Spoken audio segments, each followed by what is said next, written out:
Thank you, Jesus, that you are always.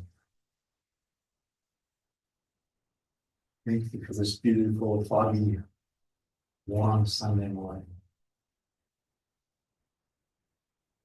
Thank you for prayer and mass and rest and good food. And bless us as we continue into this retreat and bring it to a close.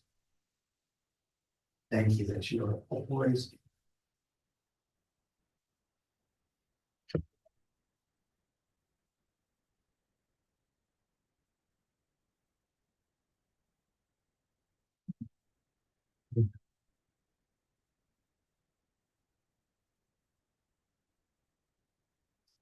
I wanted to just read a few things now. After we have this conference and meditation, I'll be here for a bit in case there's questions or comments for me. And then I'm heading out for my great niece's baptism across town. So there's a family gathering I'm excited about. But I should be here till about 11:30. Just a couple of closing notes. The checkout instructions are on the back of your door, including what to do with your bed linens. Please make sure your windows are shut tight and the lights are off, and you can place those linen in the open doorway as you leave. I didn't get a chance to mention that earlier. I don't know if Father did, but the retreat house never turns anyone away who can't afford a retreat. And so donations are gladly accepted to help defray the costs of other people. So if you'd like to leave a donation as well as a prayer intention in the collection basket or in the offerings box on the check-in counter, those are good places to do that. The retreat will close with lunch for those who can make it and a sharing of graces. I'll touch on that briefly here in case that's on your heart for this setting, but if you could also just think about what the Lord has been doing and be prepared to share a grace at lunch with your table, that would be wonderful. This is an important way to store up and hold on to what God is giving you. What are we going to do right now? I'm going to start us with a reflection question in a minute. Take questions and comments. I'm going to shift them to some troubleshooting pieces that you can look towards as you try to do healing work or integration work. I want to close overall with the benefits of what is it like to sail through life with a clean hull and an integrated heart. And then finally, a final exhortation on what to do in the next month or two with all this material. So that's what we'll do this morning in about the next hour. So let's start. And for those who are viewing in, you can also do this reflection. And if you have questions or comments, please text them into the chat.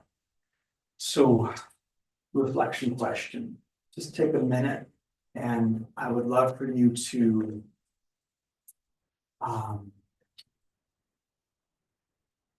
think about what God has been doing either on this retreat or in this season that includes this retreat. What's conspiracy? What's he up to? Just give a minute with that. What has this been about? Why are you here? I started with that question. I want to close with that question. Okay. I started with why are you here? And I want to close with why have you been here? What has God been doing? What have you been doing? And just jot a word or a phrase down in your notes.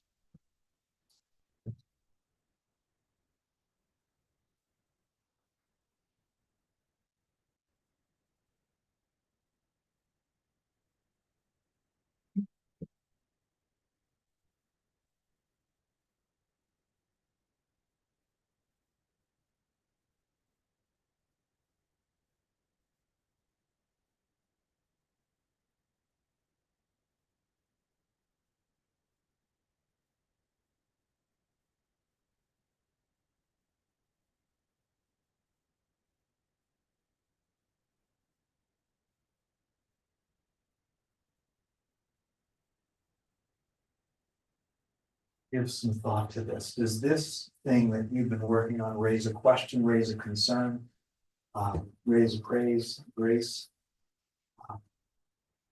So we'll continue with problem solving and all that shortly. Same format of lots of questions. Interrupt me as we go. But what have you been doing here? I'd care to share what's on their heart. Any questions that come up, any comments you want to make, any graces you want to share? I've been mulling this over a little bit, but you said the other day that his ordinary selfish work is to heal us. And yet we also know that when it comes to healing, the first and primary healing that he wants is oriented towards our union with him, right? So in terms of the different levels of healing, physically, he doesn't always will that we would be healed here.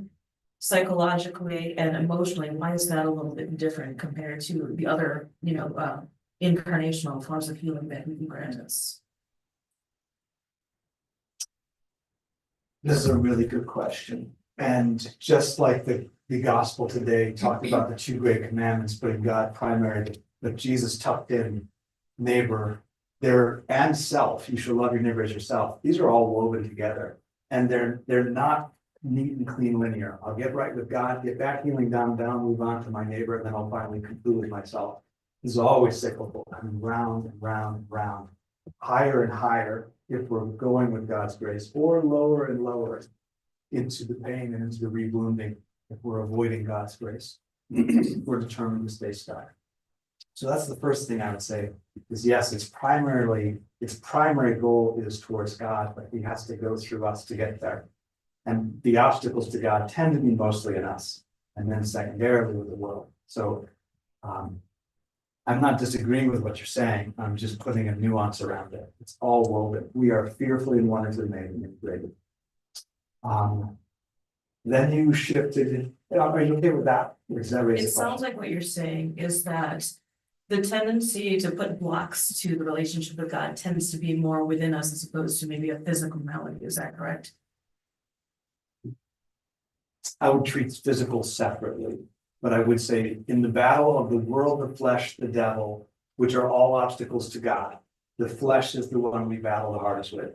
The world is next, and the devil's very hard, but he's a chained dog.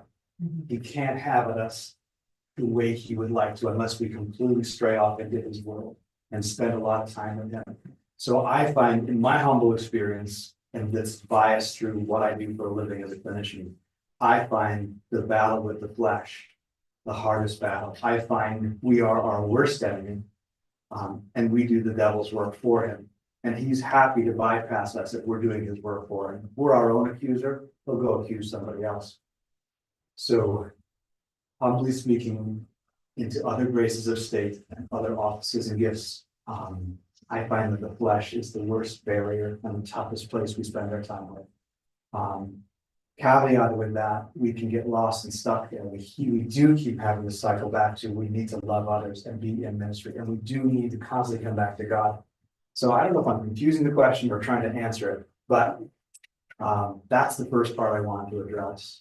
The second part is, why would God, if God doesn't heal all the physical remedies, or if God doesn't want to, that was the preface. And I'm not sure I agree with that wholeheartedly. That's not, well, I didn't say want to, but we know that sometimes he permits it to remain as a cross that can be used as a tool to sanctify us. And so some people aren't fully physically healed of something, but yet they embrace that as a cross, as a way of sanctification. Yes. So is it possible that there's a physical injury that cannot be healed by current technology? Yes. Okay, I can get a TBI from a crowbar across the head after a bad retreat, and that's not going to heal, and that's going to affect my emotions and my spiritual life. I'll be critical for life, potentially. But let's take polio. Okay, polio has ravaged the world for millennia, I assume, and then was largely cured because science finally caught up. That was a cross people had to bear in the 1800s, but they don't have to bear it in the 1900s. There's a really interesting thing about advancing science medically, and there's also advancing science psychologically and emotionally. And so I believe, like, for example, EMDR is a beautiful, powerful trauma healing tool. I believe personally, the Holy Spirit gave that to Fran Shapiro, and it has brought so much healing to the traumatized world, the secular world, whom Jesus loves as much as us in the Christian world. It's brought tremendous healing. I don't know if she's Christian. I don't know how that, I know the story of where she was inspired to create EMDR happening. And EMDR, I'm not gonna bother with that, it's just a beautiful, powerful healing tool for trauma, but it's changed the world. And so this is a mystery as to there's sufferings we are catching up to as we gain knowledge and truth as a civilization. And the church embraces this. And there's a lot of ordinary healing that can happen. What I want to champion is there's so much ordinary healing available, yet the lies in the world are saying, you're scarred for life, you're damaged goods. That's what I want to combat. If God wants to withhold a certain healing for a greater purpose, he certainly can. But the way I phrased it at the start was, I do firmly believe God wants the wounds that we receive from the sins of others and our own sins healed. That was never part of his will. And those can I can't think of an exception. I was reflecting on this morning because I want to boldly say this again. I cannot think of an exception where somebody came to me in 25 years of this work with an emotional wound that was not healable. What I will say is, the more messy the family of origin, the more parts in the backseat, the harder it is to achieve that wound. And so these tools are very simple and straightforward. And for people who are not that messy, I watch miracles happen all the time. The messier the soul, the harder this is, and the more frustrating this is. And the more of that interweaving battle of the world flesh, the devil happens. And so in the bell curve, though, I have classes where there's lots of these amazingly unwounded people, unmessy people. I had a whole class of them one time. I couldn't believe it. Like, everybody's family was intact. Everybody had a beloved son identity, or beloved, well, they were all men. Beloved son identity coming out of their family of origin. All of them had a true self. I've never seen a group. It was 9 people. I've never seen that. So they went crazy with these tools. In the bell curve, I have people who are moderately unloved, and in need of a stronger identity and love of self. That's the bell curve I tend to preach and teach to. And then I always have some people who are a bit messier, and these tools and these retreats can be more frustrating, understandably. And therapy, having a personal guide is really a good idea. A really skilled spirit director, and depending on the woundedness, a clinician. So, yeah, question. Well, this is completely off topic, kind of. So I know and understand the IFS system for when we're wounded, like we're the victims. But I'm sure everybody in their shame box has a situation where they're probably the abuser or they're the cause of the shame to somebody else. Yes. How would you work IFS into that? So the question is, I'm familiar with IFS, interfamily systems, which is parts work. But what about situations where my shame box is populated with things that I have done to other people? I'm glad you asked this question, and it's done the same way. The healing of memories tools will still work. But I have to go love myself in a very particularly unlovely place. Okay, I got so triggered up. I was so beside myself with a girlfriend many years ago that I was queuing up god awful, horrible things to say. And I'm pretty creative. And if you're gifted with words, you're also gifted with how to cut people with words. And I was queuing up things to cut her to the soul because I was so hurt and mad. And my limbic system wanted to drive her away so I'd never be hurt by her again. So its solution was, I'm going to hurt her really badly. We'll destroy this relationship. Well, my limbic system succeeded that day. Okay. I queued up some awful things I knew because I'd known her for a while and had a friendship with her. And I just, if we use the car analogy, I was in the backseat of my own car. My vindictive, angry, beating up bully Smart was driving, and he just ran her over. Okay. Then it backed up again, and I'm in the backseat, aware of this at this time, going, oh no, don't say this, don't say this, don't say this. And I verbally abused her again, destroyed the relationship. That was the end of that dating relationship. We did recover a friendship. And when I came across the healing and reconciliation tools I briefly mentioned to you, she was the first person I called 4 years later to say, if you ever want me to, I'm willing to do a deeper healing. She's like, let's do it right now. And so we did it. The healing of memories portion of that would be me going into the memory of me driving her over with verbal abuse, freezing everything that's going on, and walking the exact same steps. Ian, I know how you feel right now. It feels awful. And I feel awful as well. On top of it, guilt, but and I would walk to the commiseration, the validation. I'm not going to commiserate with being so angry. I'm not going to commiserate with my angry victim from the big victim part. I'm going to be commiserating with me in the back seat. I might even have to quiet that angry big victim part. Succeed in this. Then I'm going to go defeat the lie, definitely a lie of shame. Okay, when we know we've really hurt somebody. I'm going to renounce that and pray for healing there, maybe hopelessness. I definitely had fearfulness too. I did not date anyone for the next 4 years because I did not want to hurt anybody ever again like that. And then I forgave myself and blessed myself. Same steps. Same love. You should love your neighbor as you love yourself. Incidentally, that healing was for her. I believe she was engaged and got married later that year, and I pray that was a blessing for her. I met my wife the next week. That healing is also for me, so I would not be so afraid to approach relationship. So there was a serendipity there.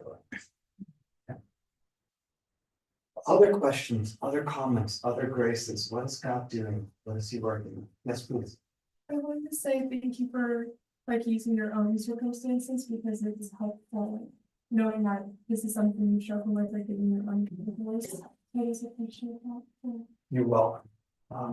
I learned a long time ago to try to be vulnerable, teach that people will reciprocate vulnerability appropriately. So, and I would ask you to be respectful of my stories. I don't share these, my kids don't know these stories. I have no upset with my wife knowing these stories. I don't care if the internet knows these stories, but I would ask you to be respectful of me as we're respectful of each other for the graces that are shared. That's what helps make these retreats safe and allows us to go deeper.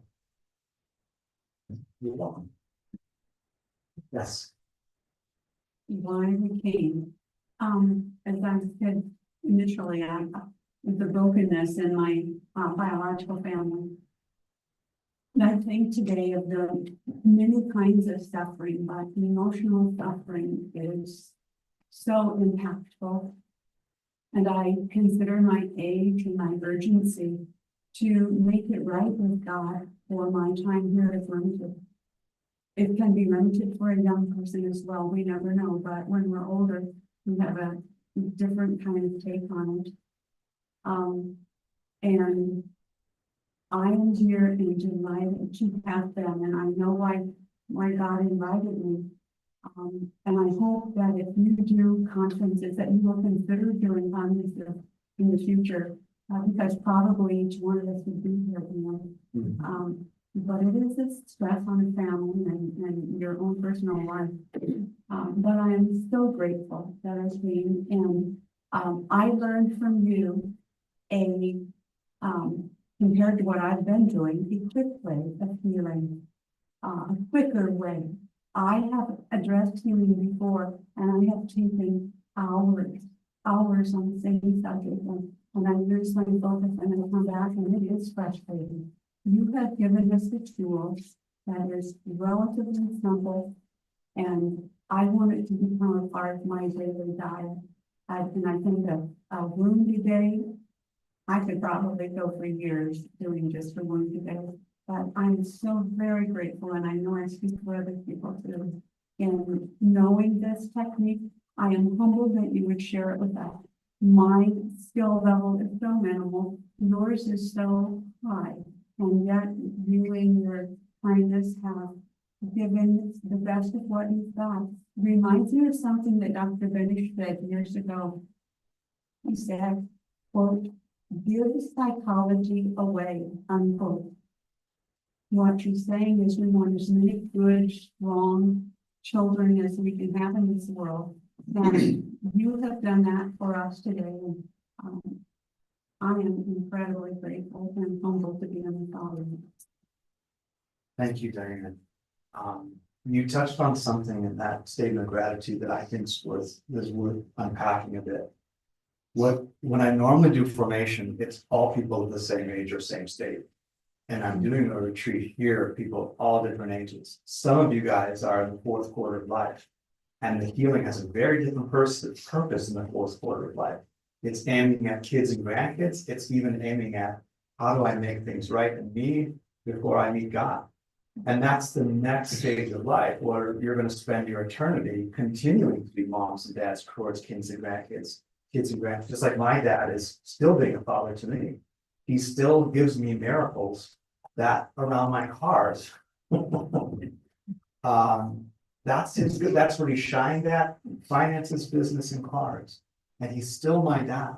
A mechanic once fixed my car and said, that thing to my mom, he didn't say it to me, but to my mom, he said, the thing I just fixed in that car that your son drove here to have fixed makes the car undrivable.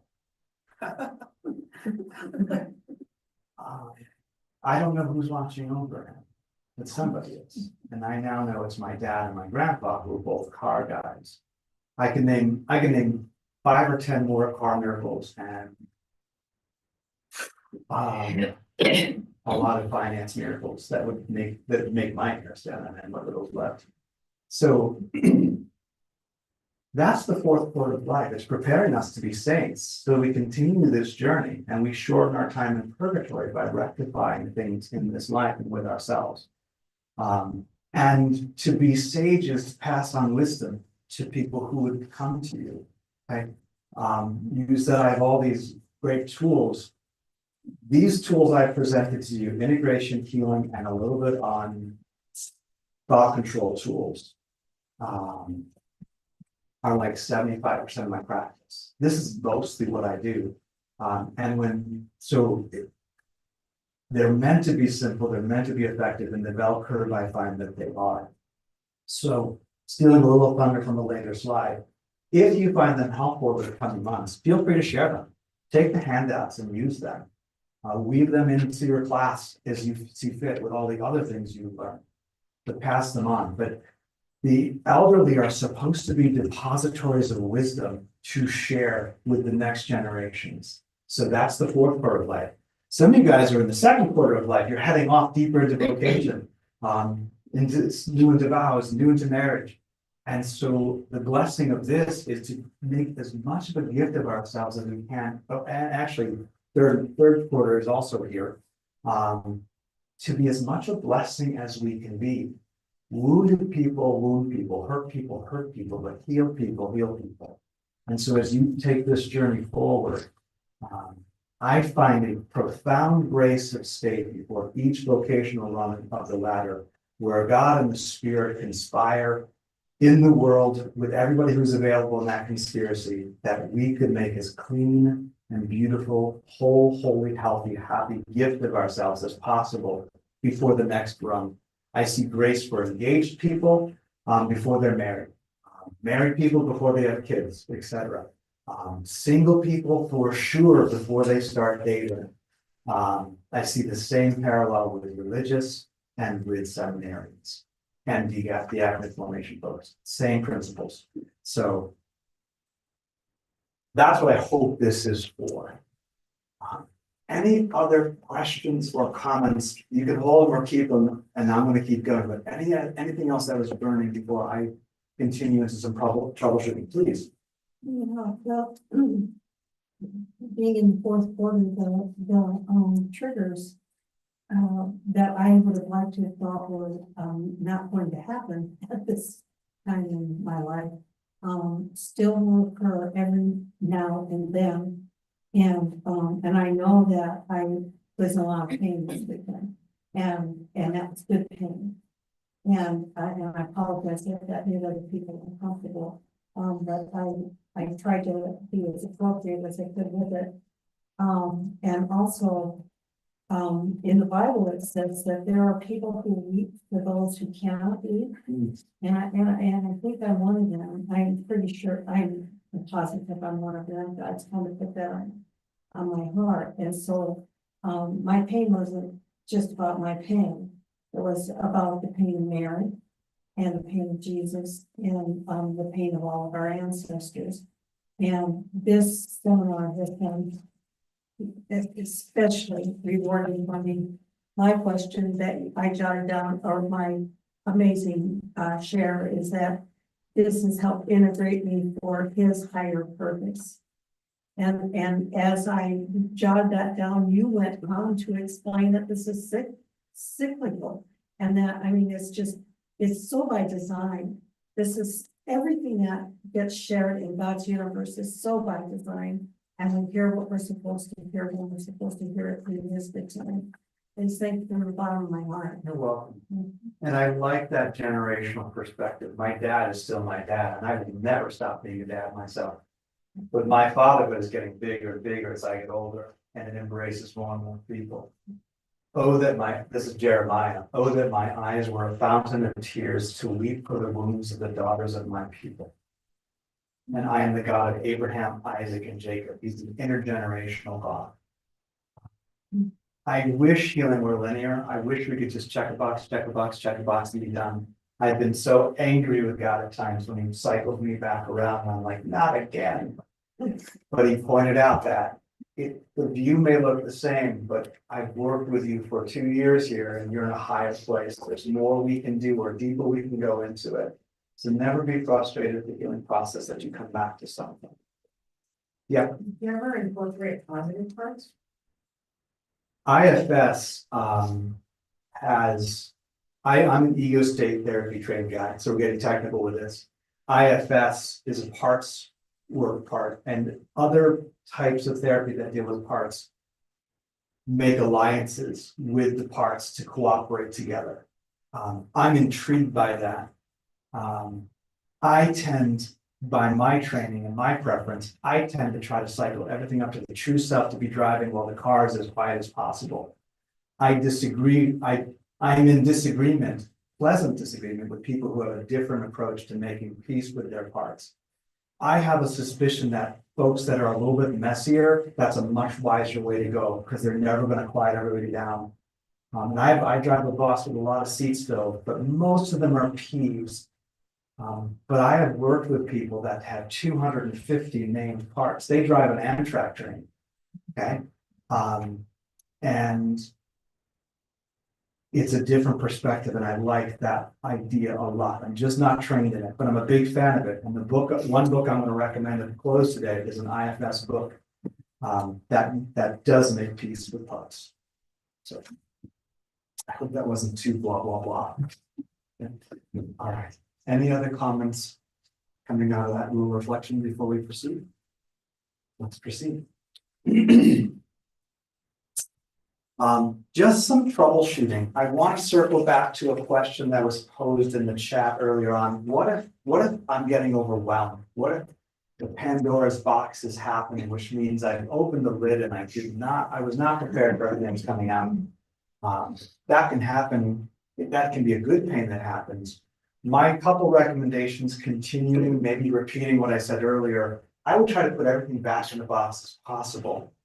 Maybe even stop for the day and sleep on it, and then take greater caution the next day. I would absolutely recommend anybody let Jesus be the holder of the box and only prayerfully go to the box with what the Holy Spirit and Jesus are inviting you to work on.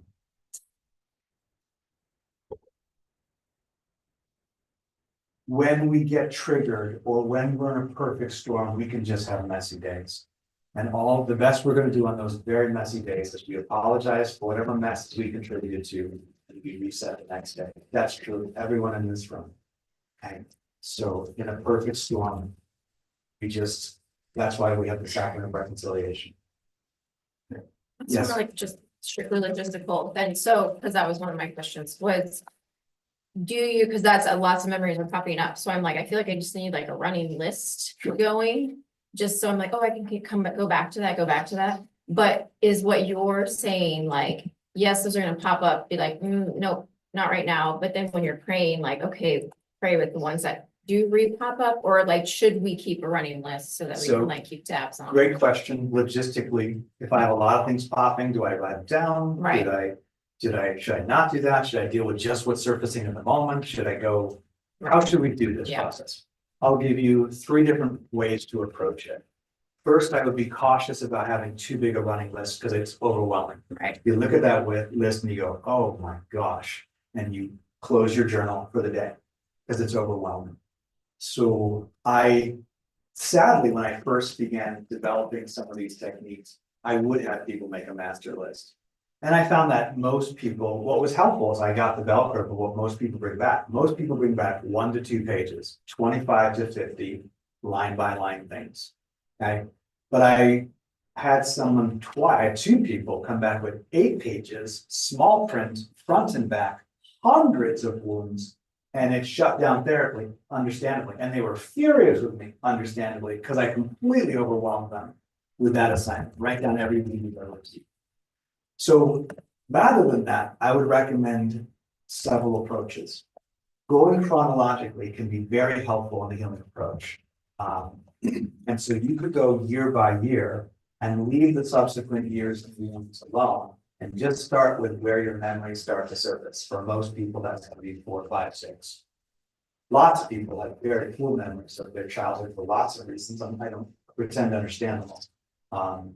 Sometimes it's stuffed by mechanisms to prevent people from getting too overwhelmed. So there's clinical reasons for it. And I think some people just don't have as good memories as others.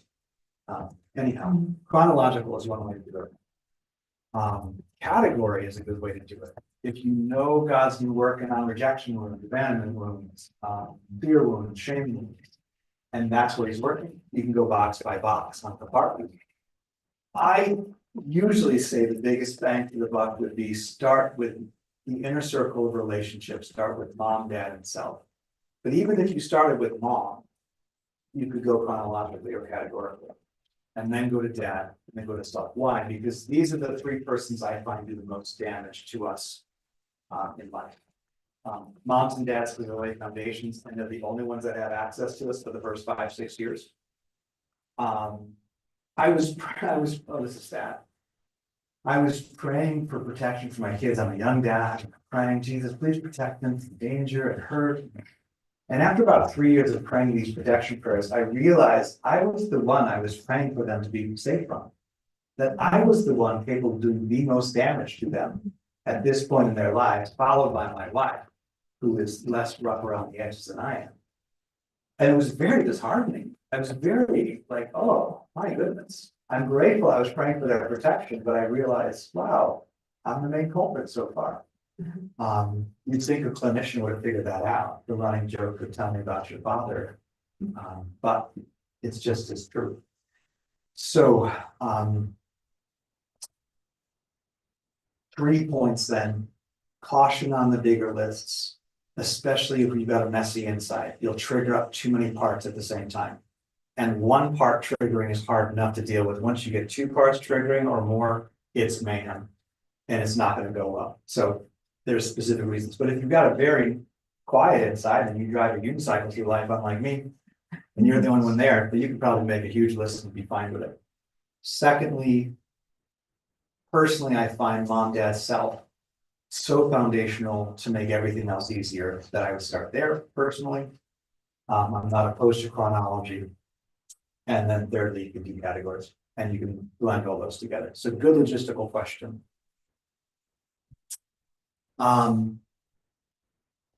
Other points, if I'm getting overwhelmed, look for prior memories.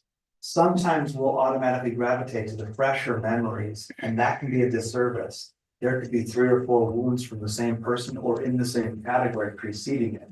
And it might be better. A very good question to ask, like when I'm getting stuck, something's only healing halfway. A very good question to ask would be, where else have I felt the same thing? Where have I felt the same type of shame or the same type of anger? And then follow that backwards. And that's a very simple way, usually very effective way as well, to find a feeder memory that's preceding it. How do I heal on neglect? And this is tricky for a couple points. Neglect is tricky to heal because we're not aware we're being injured at the time we're being injured. It's after the fact we realize, oh, my dad never showed up to a single one of my ball games. Or we get into other families and we're like amazed. Like, I had a kid on retreat one time and he was pent up and he was prickly and he was poking and he was a beautiful soul. But after 3 days of being with all these adults, he was like, when is somebody gonna yell at me? I can't handle this. Would somebody please yell? And he couldn't handle being around quiet, calm, functional adults. His family was so abusive and he was always on guard. And so for 3 days waiting for the shoe to drop, he couldn't handle it. And certainly he had a part that I would call eggshell, waiting and waiting and waiting for the explosion to the point where he had to provoke it. Or he didn't provoke it, he had the health to just say, would you please yell at me? I need this right now, I gotta reset myself. He had a profound conversion. But he was in amazement. This had been his first time for days away from family of origin, and it was very difficult for him. This is one of the reasons why we get out of our families of origin and start recreating some of the same messes in subsequent marriages. Our parts know those rules. Our wounds know how to deal with, how to protect myself in certain ways. And these things weave together in the world and the flesh and the devil to recreate our own histories, much to our chagrin.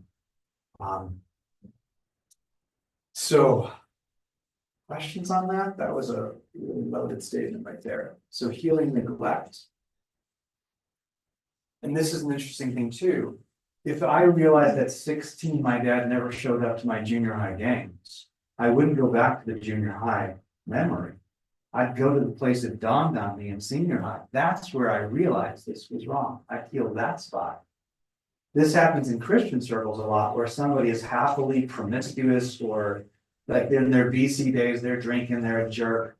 Then they have a conversion, and then they feel ashamed of how they lived all those BC days. They weren't sad in those days. They were fine with it then. They were just partying, or they were just clueless.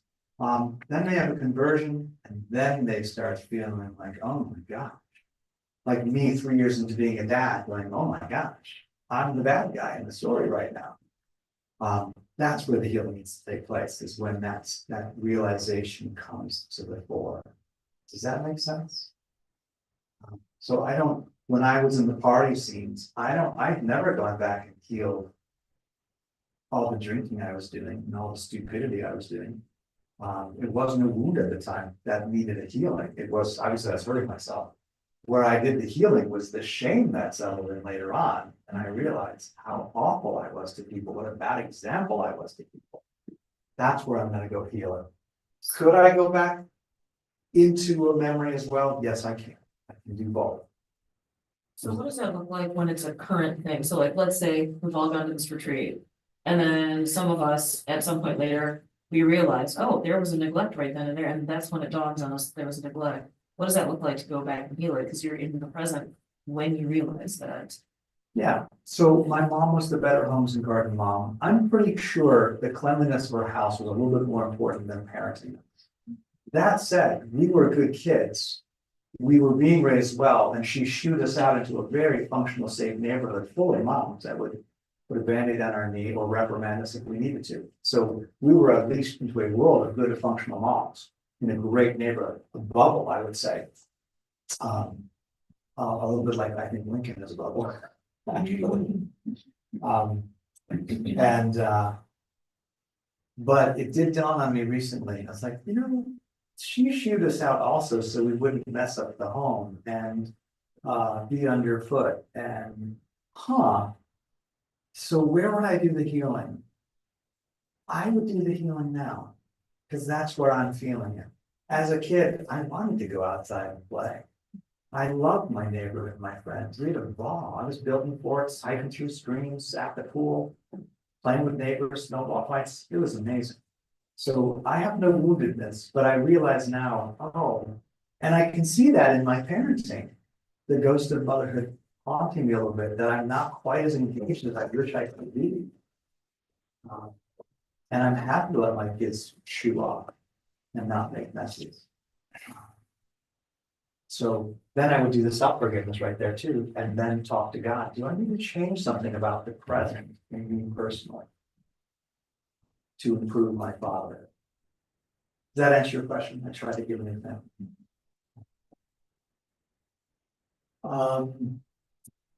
Another wall that could be looked for would be like, if you just can't seem to forgive a certain person or can't do forgiveness at all, I would look towards the spirit of unforgiveness or an oath you made. Those are two problematic things that can put a wall up. I don't find it happen often, but I have seen it. Where someone's like, I'm never gonna forgive my dad. It can be spoken or unspoken. And we write someone off in our heart. So it should be a very memorable thing. If you, I would, actually, I'm glad I thought of this. Never presume there's a wound if you don't actively have awareness of it. And don't let other people presume a wound in you because they're connecting some dots. When it's time to do healing and a wound, your heart will be in conspiracy with the Holy Spirit to surface that. And sometimes we can go into this healing work and we're a go-getter. I'm like, I gotta get all my wounds. I wonder, and we start reflecting too deeply. It's good to be open to this and to ask the questions and invite the Holy Spirit. But I would never do a deep, fierce archaeological dig into something. Allow it to come to the surface as it needs to. And never presume something because you or somebody else is hypothesizing.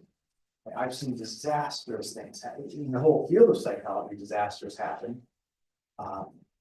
And so there's serious ethical rules. We're not allowed to do this. We're never allowed to presume a wound into somebody. I think you were abused. We are not allowed to say that. It's unethical. It's damaging.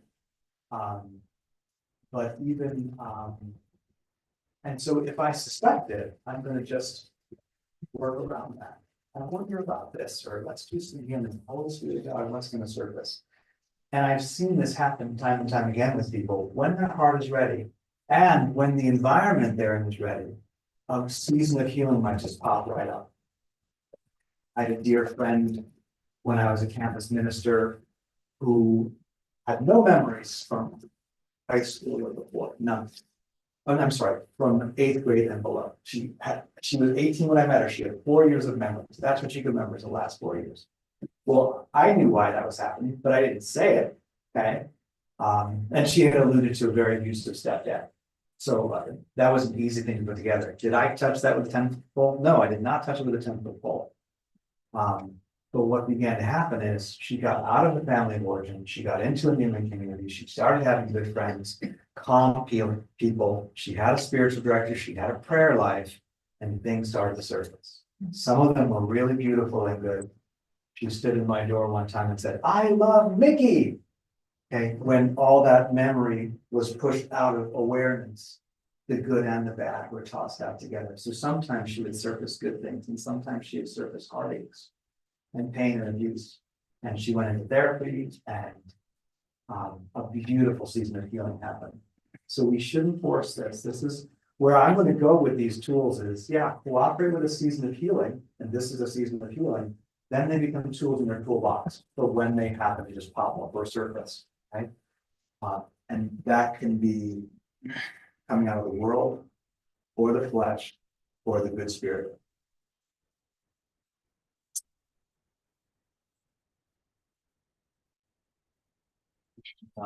Yes, please. So I'm related to that. That was good. I'm wondering, this may be related or not, whether birth order could play an issue and whether being left-handed or right. Can birth order or handedness play an issue in this? If you're old enough, handedness can play an issue because left-handed people were actually actively discriminated against. Younger generation, not so much. But if you're old enough, that did happen. You might have been forced to write with your right hand. There's interesting psychological studies on discrimination too that can clue in on those types of things. I had a roommate who was militantly proudly left-handed and would proudly tell me all the famous left-handed people he knew of. It was very fun. Birth order is super interesting for lots of reasons. The firstborn is going to be subjected to the first child neurosis of mom and dad focusing all their attention to one child. Every subsequent child, that focus is spread out, but only the first child gets double coverage. Okay. Second child, now we have man on coverage, and after that, it's zone coverage. If you want football terminology, And it's not easy to be the firstborn. And often two firstborns don't marry. It's not easy being the lastborn, the baby. It's not an easy spot either. And babies and firstborns do actually tend to marry. They actually work kind of well together. One likes to take charge and the other likes to be taken care of. There's a lot more to this. I'm being very broad strokes, so don't run too deep with this. It's not easy being the middle child. Okay, in other words, it's not easy being a kid. Okay, it doesn't matter where you are, but there's pros and cons to each spot. Okay, there's also the phenomenon, if your family's big enough, you have maybe two sets of kids.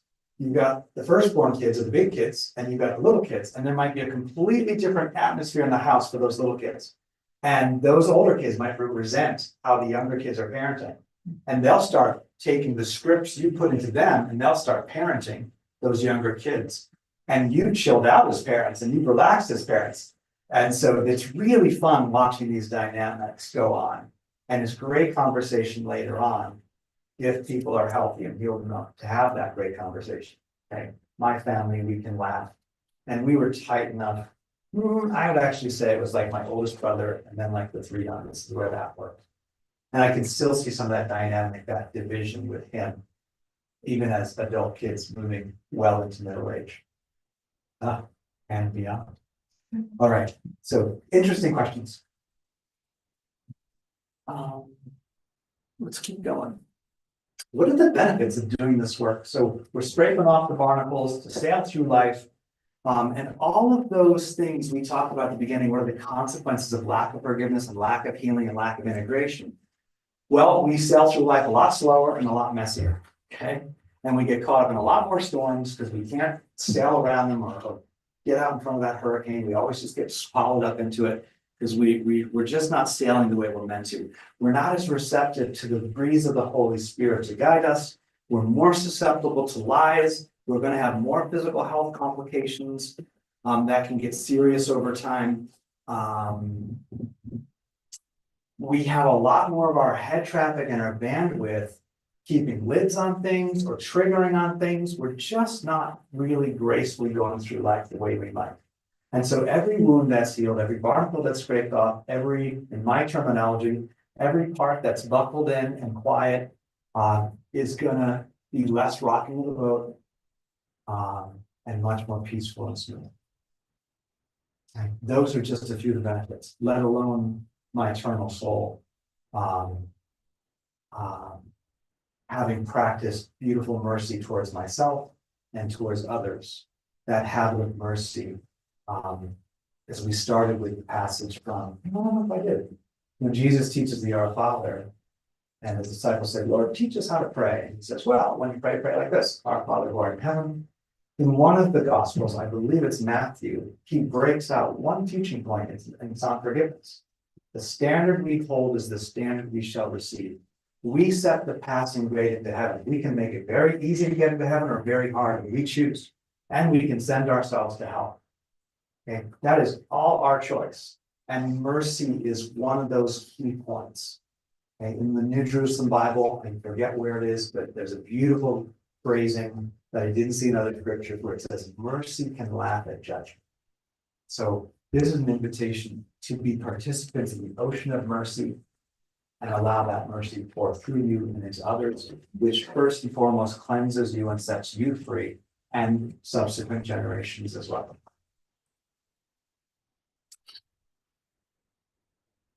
I had a computer that I inherited that there had been a lot of shopping done on it. And so every shopping from Target, every shopping from Walmart or Amazon, put a cookie in there. I'm always creeped out by that. Like it's like 10 years ago, I searched for a hammock.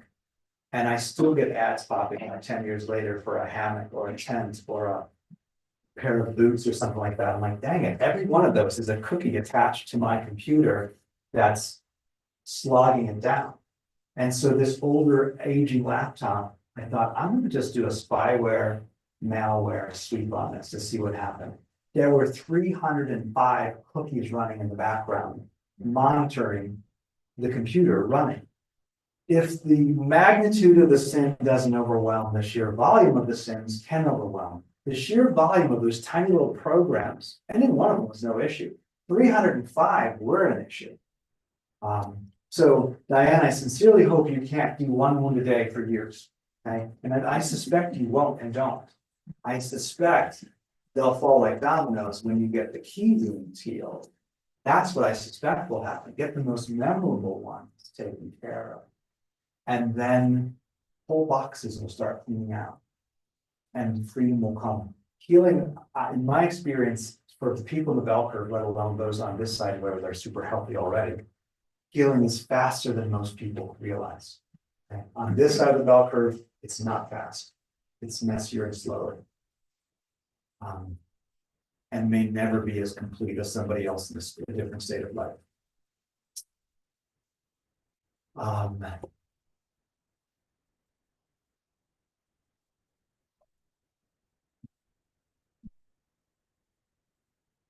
So I got the mail where I sweat free, and in like 5 minutes, my computer was humming. And it was sharp and young again. And it could run, it couldn't even save text documents at that point without slogging down.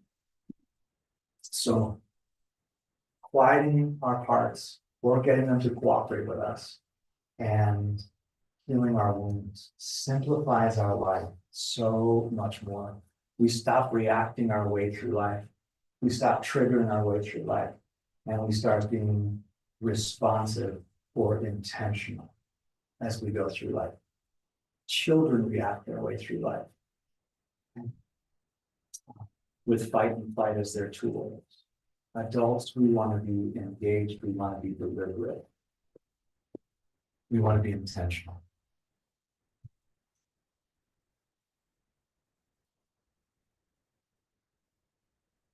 One of the best benefits in my experience, professional experience, is remember when I asked you in the very first session, which of the 3 lies are you most susceptible to? Do you aim towards shame, or more towards depression, or more towards anxiety and fear? Some of that might be your disposition. Okay. But some of that is the sheer volume of the ones you have. And so we will be less manipulatable by others based on those lies, because the world manipulates on those lies. You'll try to, broken people will try to guilt you and shame you into controlled behavior. Angry people will try to manipulate you into fearful, meek behavior. Victim people will try to manipulate you into rescuing them and taking responsibility for them. And when we do this healing work, and especially the integration work where that also lines up, we can start engaging these tricky situations and these difficult people a lot more peacefully. A lot more peacefully. One rebellious child in my office, as a rebellious teenager, I couldn't function when I was an early clinician. I had too many peeves triggered over my kids. My respect button, bang, I'm not in charge of that session anymore. That kid's in charge of the session. Or worse, nobody's in charge of the session. Okay. And I realized I can't work with rebellious teenagers until I get this sorted out. So I figured out how to sort it out over time. And I just stopped seeing my triggering clients. Now I can work with a rebellious teenager and they can't trigger me as easily. But if I went into a rowdy, wayward classroom, I'd have to do some pep talking to some backseat potential drivers before I got in their function. Okay. So know yourself. Some of that's flowing out of wounds, some of that's flowing out of hearts, some of that is your personality and the true self. People who are, I didn't get into identity and I won't. So I'm gonna stop that tangent. I gotta wrap up a couple more things. Most importantly, we become receptive to what is good, true, harmonious, and beautiful in the world. We're more receptive to God Himself and the imago Dei, one another, the image of God in one another, and the presence of God in all of creation, the angels and saints. It just frees us up. My hope when I work with the Copa guys is in 1 to 2 months, they can do some of this good work, then they're tools for the toolbox, rest of their formation is to grow in holiness and knowledge to be good priests of God. I don't want them doing wounds year after year after year. I want that done. I want myself out of a job. Okay, but if those wounds are unaddressed and keep festering and keep accumulating, they will end up in therapy, or they will be kicked out of their vocation because they're too messy, or they'll be like, you need to take a year and do this work. I help people exit formation to do that work.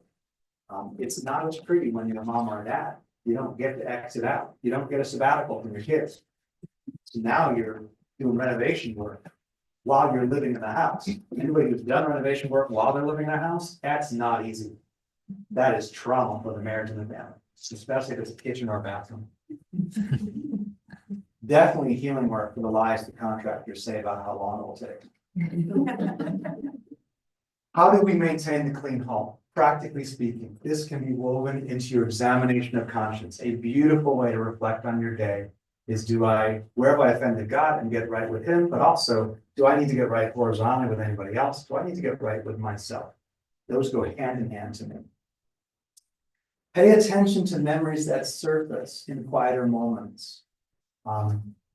Always pay attention to anything that surfaces while you're in the liturgy, especially in the consecration prayers. I used to think this was the devil distracting me from the liturgy. I can't think about that angry scenario with my dad.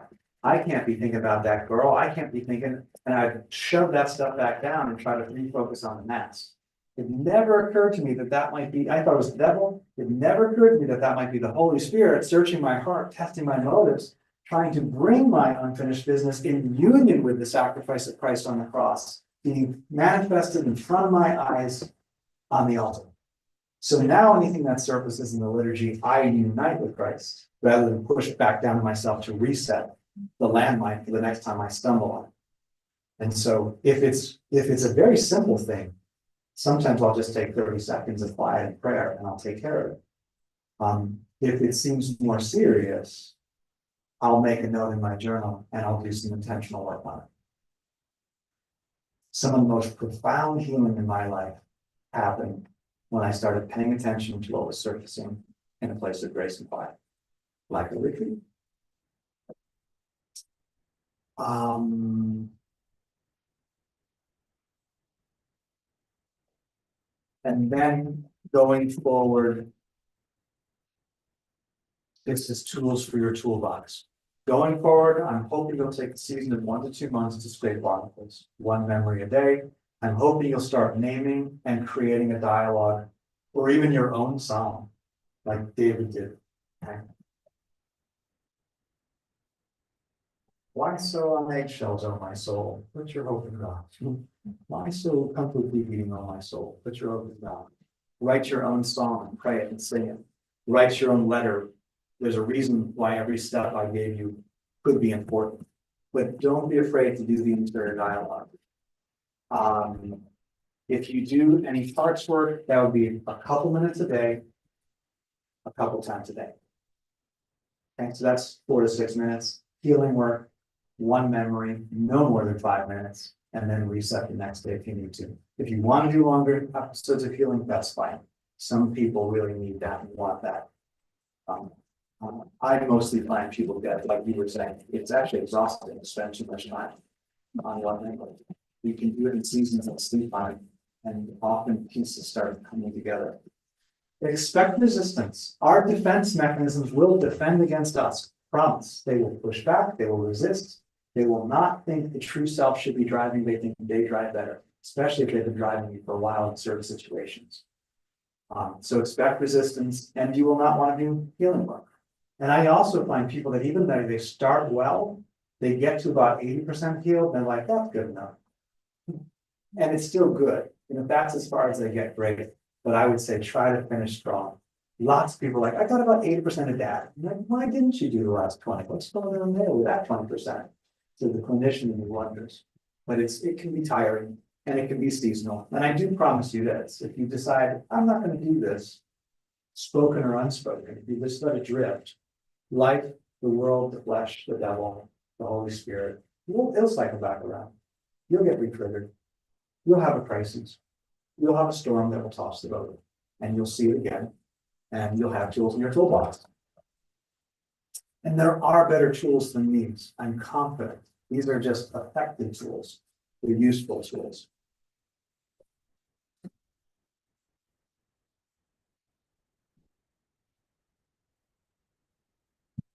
Resources. If you have liked the discussion on parts or defense mechanisms, I might suggest the next step could be some podcasts. Restore the Glory by Dr. Bob Schutz and Jake Kim. Restore the Glory. You'll have to cycle through it, but they have done some parts work episodes that are good. Dr. Peter Malinowski, Interior Integration for Catholics. Interior integration for Catholics. He deliberately goes into integration work and parts work. I wish I could give you a concise list of exactly where he goes into it, but if you scroll through his topics in the podcasts, he has a whole sequence of talks just on parts. He is an IFS guy. Another IFS guy, a book called Litanies of the Heart, weaving IFS in family systems and parts work with Catholic prayer and healing. The author's name is Crete, C-R-E-T-E. Litanies of the Heart by Crete. Interior Integration for Catholics, Malinowski. And Restore the Glory, Bob Schutz.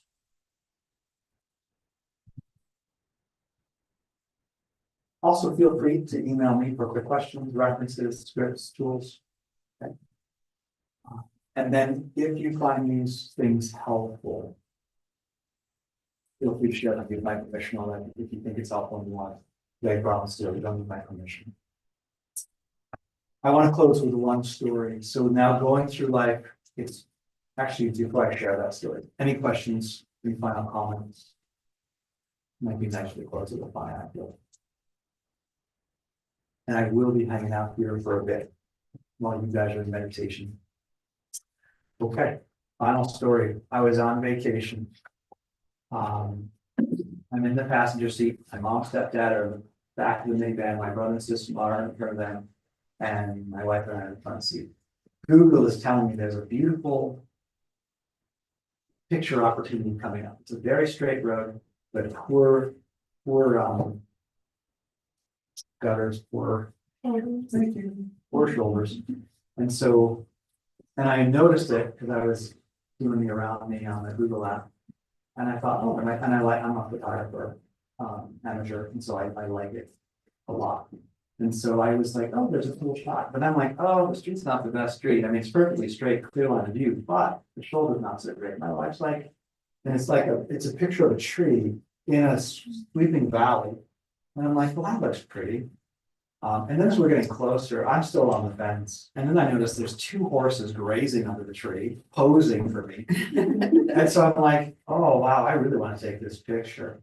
And my wife, but I was like, I don't think so, maybe not. And then my wife's like, go take the picture. So she pulls over, and I hop out of the car. I'm sure a local now comes up this road behind us. Plenty of room, plenty clear vision, but he's probably mad that all of these people keep stopping on his street to take this picture. So he pulls up behind our car and starts screaming and swearing at us, at me, okay? Now, I already told you I have two defense mechanisms for bullies. One compulsively ignores and one gets up in my head wanting to fight, okay? And so the ignoring one kicks in and I completely ignore his presence. I don't even do more than a glance because I saw him pulling up. And I finish taking my picture and I walk back to the car. He keeps swearing. I sit down, don't say a word. And my wife drives off. Now, tools in my toolbox. I know that an unhealed, unintegrated, reactionary Ian, this incident would have wrecked the rest of that vacation. Certainly spoiled the rest of that day. And probably wrecked the rest of the vacation.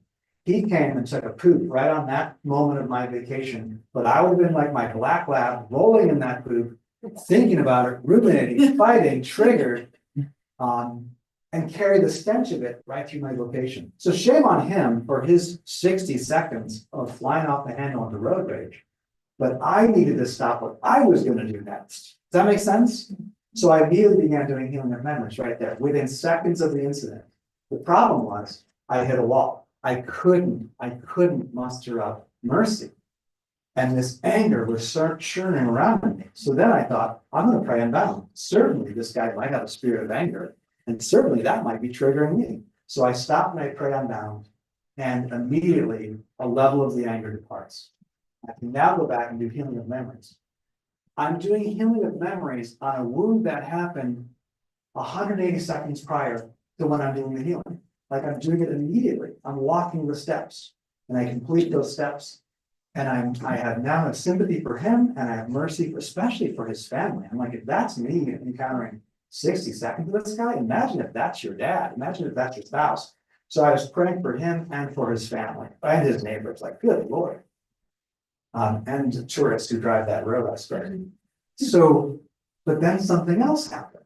Is I started having a fight in my head. I started imagining, like, what if I swore at him back? What if I was packing a gun and flashed a gun at him? What if these crazy scenarios? I'm like, oh my gosh, this park that wants to beat up bullies won't let this go. And so I had to quiet him down. Hey, thank you. He's now Jesus' problem. He's not our problem. It's in the past. We're going to leave him there.